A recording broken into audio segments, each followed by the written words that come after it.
Вести на Канал 8, добар ден.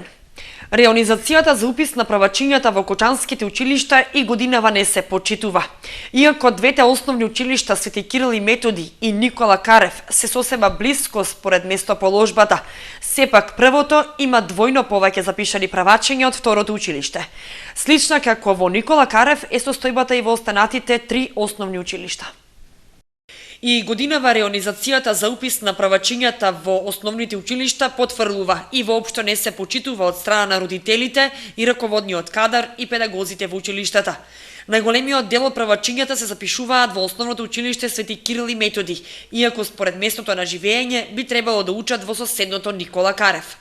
И покрај тоа што градоначалникот Димитровски ланската година на седница на Совет даде наредба реонизацијата да се разгледа и да се поправи, годинава повторно останува на истото. Тоа се потврдува со бројот на запишани правачиња во учебната 2014-2015 година. Во основното училиште Малина Попиванова се запишале 67 правачиња, во Крсте Петков Мисирков 31, во Раде Кратовче 50, во основното училиште Никола Карев само 40 правачиња, но во основното училиште Свети Кирил и Методи 107. Реонизацијата најмногу потврлува за уписот на правачиња во последните две училишта, кои се доста блиску и би можело да се прераспределат да имаат ист број правачиња. Секоја година се повторува истата слика. Свети Кирил и Методи има двојно повеќе новозапишани ученици од Никола Карев. По добиените списоци од Министерството за внатрешни работи и од службата за вакцини бевме обврзали да пратиме покани на 62 ученика. За време на уписот констатиравме дека од тие 62 ученика 12 ученика по било кој основ сменет адреса, сменет град на живење во странство. 12 ученика не се јавија во рокот кој беше даден во поканите, но од друга страна имавме ученици кои се доселиле во нашиот район кој го опфаќа Малина Попиванова и ученици кои инсистираат да учат во нашето училиште. По завршувањето на уписниот рок и направената анализа констатиравме дека 67 ученика се имаат запишано за прво оделение и моментално оние кои се немаат јавено на поканата во соработка со невладината организација Авена, односно поточно Драганчо Георгиев, и стручните служби, односно оделенските наставници кои ќе ги преземат учениците во прво оделение, правиме домашни посети да ги видиме причините кои се за тие ученици кои се немаат се уште јавено и по деталните анализи кажуваат дека над 70 ученика во прво оделение основното училиште Малина Попиванова ќе има во септември за прво оделение. Според списоците од службите на МВР за родени деца во соодветните години и согласно списокот на вакцинирани деца во Центарот за јавно здравје, годинава во кочанските училишта во прво оделение треба да се запишат вкупно 378 правачиња, што е за 30 ученици повеќе од ланската година. Уписите завршија, но од училиштата велат дека оние родители кои од било кои причини не биле во можност да ги запишат своите деца на училиште, тоа ќе може да го сторат до крајот на мај. Во Центарот на Виница започна реконструкцијата на така наречената турска бања што со децении не се користеше. На нејзино место ќе никне модерен објект на мултикултурен центар, за чија изградба парите се обезбедени преку Центарот за развој на Источниот плански регион. Започнаа градежните работи за изградба на мултикултурен центар во Виница, лоциран во централното градско подрачје на местото на поранешната турска бања. Со тоа конечно ќе се реши уредувањето на просторот што со децении стоеше напуштен и на истото место ќе се добие современ повеќенаменски објект. Од локалната самоуправа велат дека со средствата што се обезбедени од Бирото за рамномерен регионален развој ќе се реализира дамнешната желба на виничани да добијат соодветен простор за културни активности, зашто токму за овој простор бил изготвен и соодветен проект. Вредноста на проектот е некаде околу 3 милиони денари. Го работиме заедно со Источниот плански регион, со Советот на Источниот плански регион и парите се обезбедени преку Бирото за рамномерен регионален развој. Времето за предвидено за изградба на објектот е 75 дена и јас се надевам дека во овој период ќе го завршиме и дека после 75 дена ќе присуствуваме на свечено пуштање на објектот во употреба. Значи тоа ќе биде мултикултурен центар со сала за состаноци, со 2 етнособи и со пулт за видео надгледување на виничкото кале.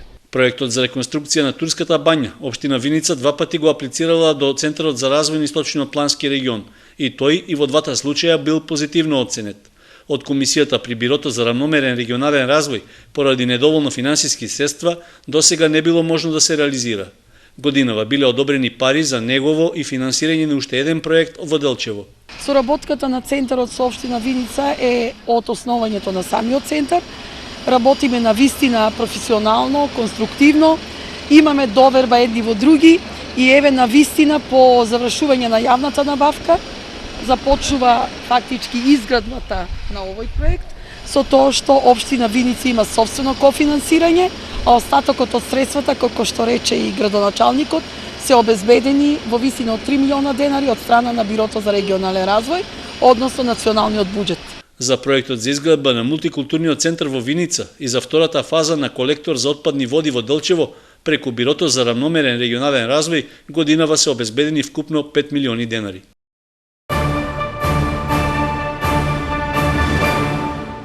Тешка сообраќајна несреќа во четвртокот попладне се случила на регионалниот патен правец Штип-Плачковица. Во судир на 2 возила, потешко повреден е еден малолетник од Кочани. 13-годишно момче од Кочани е тешко повредено во сообраќајна несреќа, што вчера попладне околу 16 часот и 30 минути се случила на регионалниот пат Штип-Плачковица. До несреќата дошло кога автомобил Ford Fiesta, управуван од 43-годишниот МК од Кочани, се судрил со камион Мерцедес, што го возел 61-годишниот струмиченец БГ. При судирот тешко повредено е момчето, кое било сопатник во Фордот, а со тешки повреди се здобила и сопатничката 48-годишната ЈК. Поради тешките повреди, момчето е пренесено на лекување во клиничкиот центар во Скопје, а жената во Штипската клиничка болница. Двајцата возачи поминале со полесни повреди. Заради утврдување на причините, полицијата извршила увид на местото на несреќата. Соседи се тепале со лопати, вили и ножеви. Повредени во тепачката се 4 лица. Настанот се случил во ромското мало во Кочани. Соседи во Кочани се тепале со лопати, вили и ножеви, а во пресметката се повредени 4 лица, соопштија од Министерството за внатрешни работи. Тепачката се случила вчера на улицата Стамен Манов, помеѓу ОА 40 годишен, ЕА 27 годишен и ЈМ 64 годишен од една страна и нивните соседи 35 годишниот ЕЈ, 33 годишниот РЈ и 55 годишниот ЗЈ од друга страна, сите од Кочани. Во тепачката лицата употребиле лопата, вила, рачка од земјоделски алат и нож, а субодна рана во пределот на десната плешка, скршено рамо и нагмечување по телото се здобил ОА, додека со телесни повреди завршиле ЕА, ЗЈ и РЈ. По целосното расчистување на случајот, против учесниците ќе биде поднесена соодветна пријава, информираат од Министерството за внатрешни работи. Продолжија активностите за проширување и асфалтирање на патниот правец Видовиште Теранци. Средствата за негова изградба се од јавното предпријатие за државни патишта, а за добивање на проектот аплицираат двете општини Зрновци и Чешиново Блешево. По застој од 10 дена заради временските неприлики продолжија активностите за асфалтирање на патот Видовиште Теранци во должина од 4 км и широчина од 4 метри. Се очекува за помалку од 2 месеци истиот да биде завршен и ставен во функција.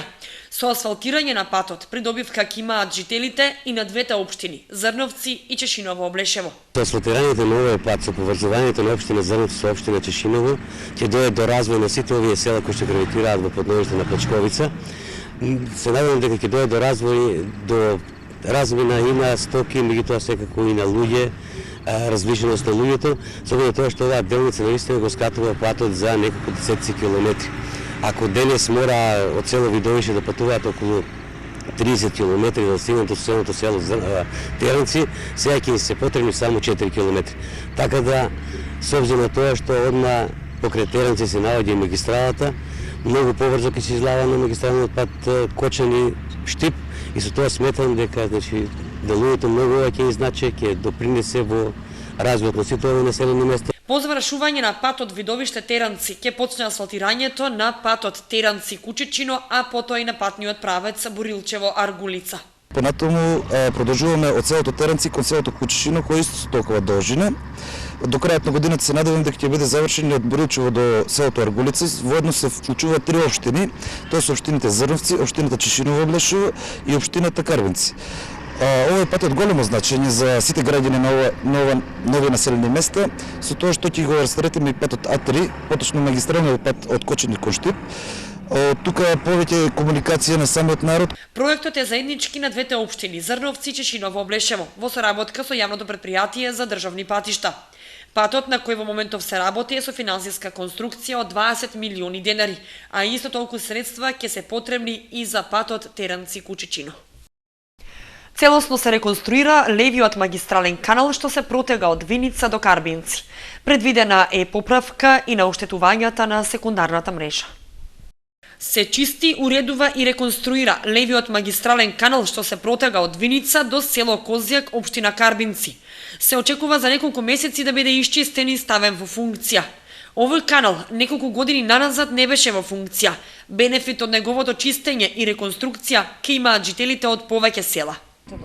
Значи, земјоделците општина Зрновци, населените места од општина Облешево, Чешиново, Теранци, Кучино, Борилчево, меѓутоа исто натаму Арголица, Карбинци и село Козјак. Че досега точно баш поради тие причини што каналот не беше во функција, значи тие мора да се бават со житарици, иако е познато дека житарицата не е профитабилна, меѓутоа значи со сето ова ќе може да ги обават и другите култури, да ги одгледуваат како што се градинарските култури и останатите други земјоделски култури кои што се многу подоходовни. За негово чистење е обврзано водостопанство Брегалница. Освен чистењето, предвидено е и поправка на оштетувањата на секундарната мрежа.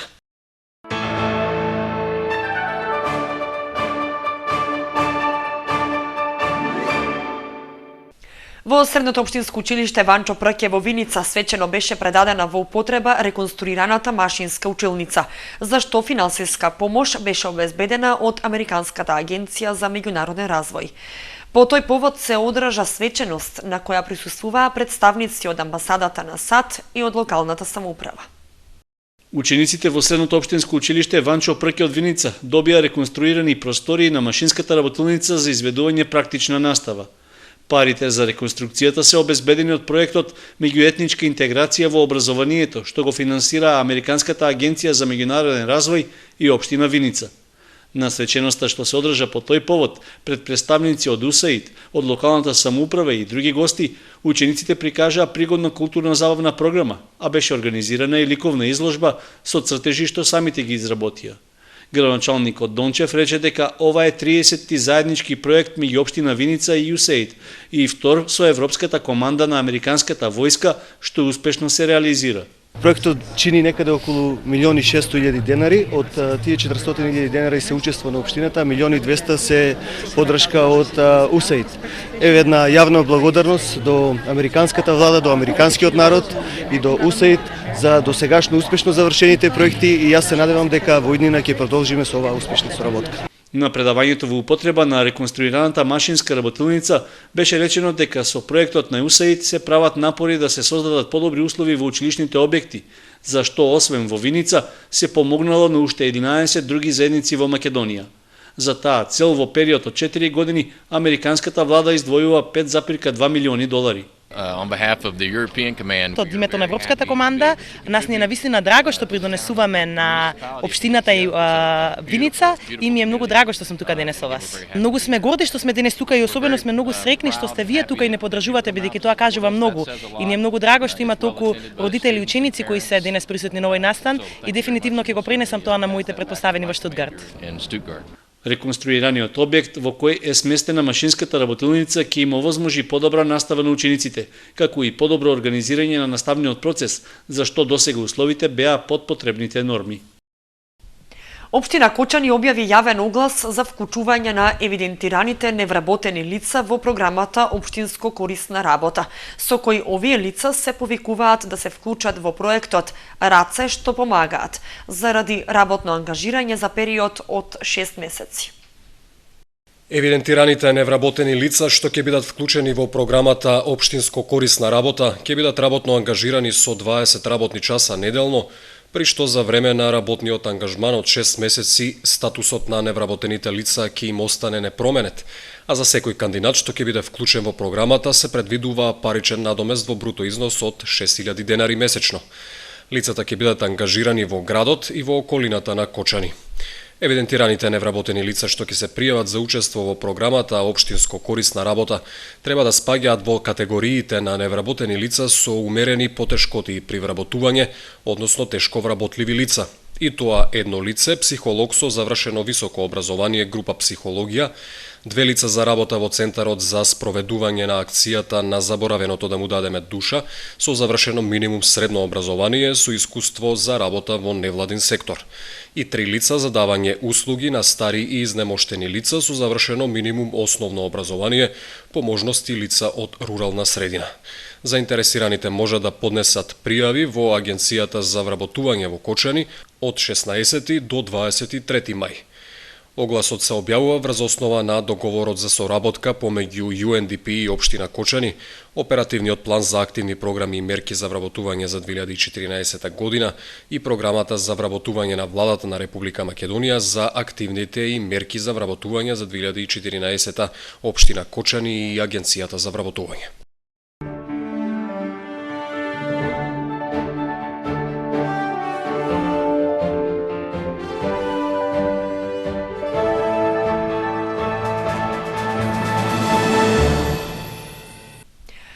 И за крај информацијата од спортот. Спортскиот викенд во Кочани се состои од фудбал. В недела е дербито во третата лига Исток помеѓу Слога 1934 Осогово. Настан што го привлекува најголемото внимание кај спортската јавност. 25-тото коло во третата лига Исток го носи мегасоседското дерби Слога 1934 Осогово. Надпреварот се игра в недела со почеток во 16 часот и 30 минути на градскиот стадион во Виница. Ова е второ соочување на овие две екипи сезонава по есенското реми во Кочани. И Осогово и Слога 1934 ќе играат за престиж и докажување, откако го загубија чекорот со водечката Беласица, кочанскиот третолигаш уште во првиот дел, виничкиот во продолжението.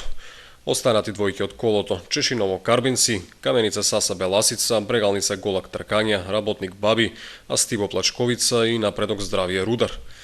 В сабота на програмата е 20-тото коло во женската фудбалска лига. Двојките се Билјанини Извор и ЖФК Кочани, Топ гол победа Куманово, Единство Тиверија и Статов, Борец Речица и Младост Оризари иднина са Конзули. Овој надпревар се игра во 15 часот.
Вестите на Канал 8 завршија. Имајте убав викенд. Довидување.